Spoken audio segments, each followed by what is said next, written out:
Hello, I'm Paul Dubay. Welcome to episode 6, Letters from Balconius Maximus. Today's topic is one that I'm sure everybody can deal with. It's anxiety. Everybody feels a bit of anxiety from time to time. And so I guess the best way I can begin this one is, let's take a deep breath, everybody. Come on now. Let's take a deep breath. And I'll begin. And that's where I like to begin because, quite frankly, I will ask people the question, when was the last time you consciously took a deep breath? And they'll pause and they'll kind of look to the side or whatever. And my response is immediate. Well, that's too long.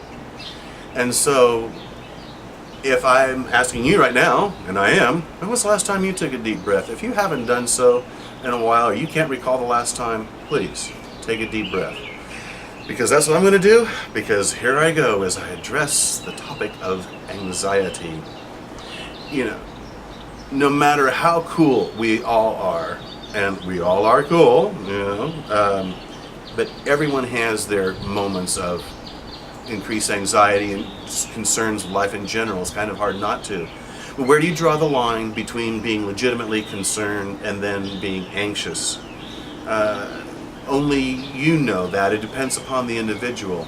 But I'm going to address a few circumstances that maybe you can relate to and then see if this makes sense to you.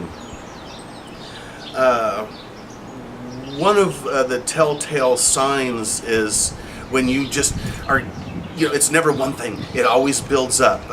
You woke up this morning and you stubbed your toe, and then you burnt the toast, and then when you got to your car, it had a flat tire, and then you're running and you're building up, and after a while, you start faking your shinger at your kids. Did you catch that? Faking your shinger, shaking your finger at your kids, all this kind of thing going on, and it's never one thing. It's always an accumulation. A build-up, and so that's what you want to be able to address and to and use that as a perspective. It's never one thing. It's always an accumulation of things, or almost always, or one very awful specific thing.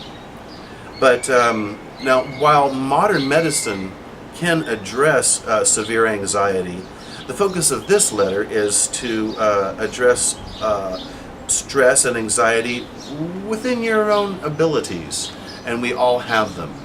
Now, to begin with, I could talk about meditation or yoga, because those have their places. Prayer has its place. Just going to a quiet place and reading a good book, listening to mellow music, and many people like to do something like that, or having a cup of decaffeinated tea in the evening to mellow out with, or a cup of hot chocolate. And so whatever the case may be, there's so many things to deal with, and I want to go ahead and begin by talking about being young. Growing up is hard enough, and yet, boy, don't you get inundated with all kinds of things.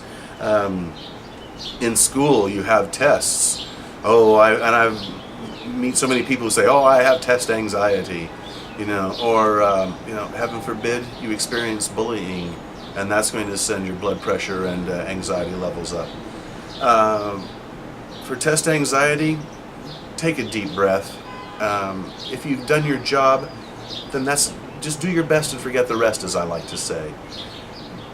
If you haven't, then if you can't say you've done your best, then you have cause for concern. But with that said, as for bullying, all I can tell you is get help. There are people who want to help you. You are not alone, please. You're not alone. And there are enough bullies out there. But remember, the side of justice is bigger than any bully. It just doesn't seem that way when it's only you and the bully in the hallway.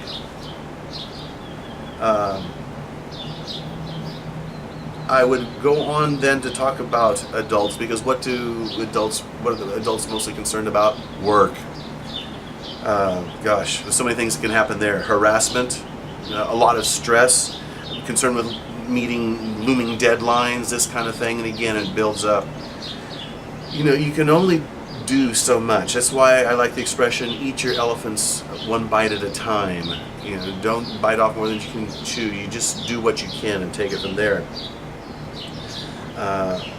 Social situations. Well, let's begin with one that concerns a lot of people.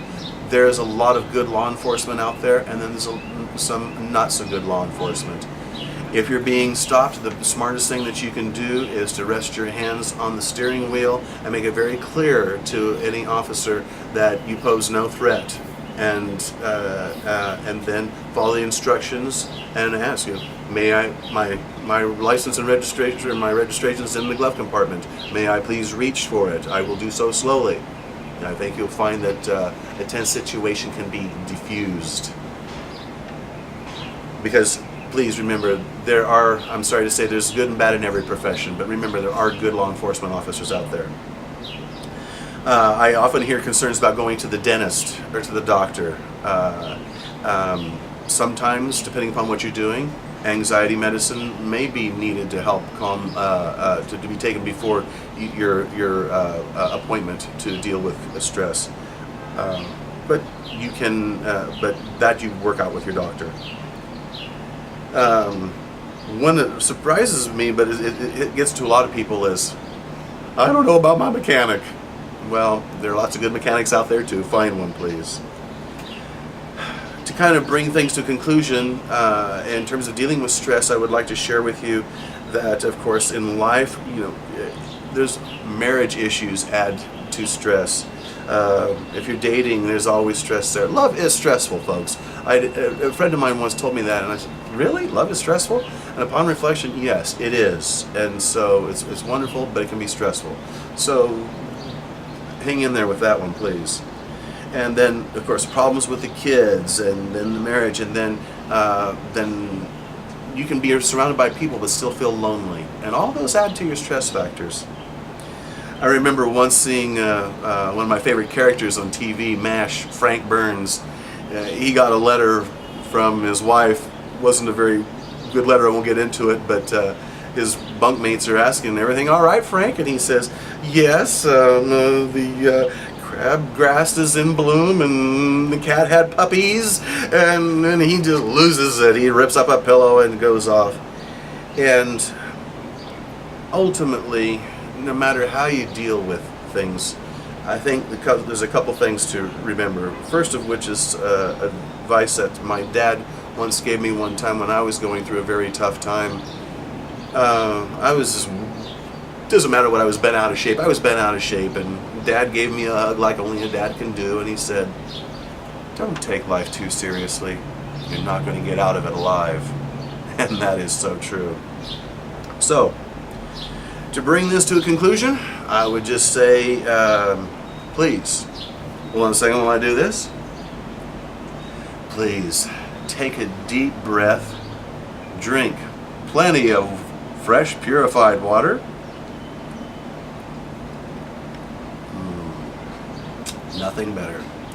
And if applicable, listen to some Paul McCartney music. Have I told you I like Paul McCartney? I sure hope so, because I'm going to be talking about Paul eventually, because he helps me deal with stress. With that said, please take a deep breath and smile. It increases your face value. Smile away.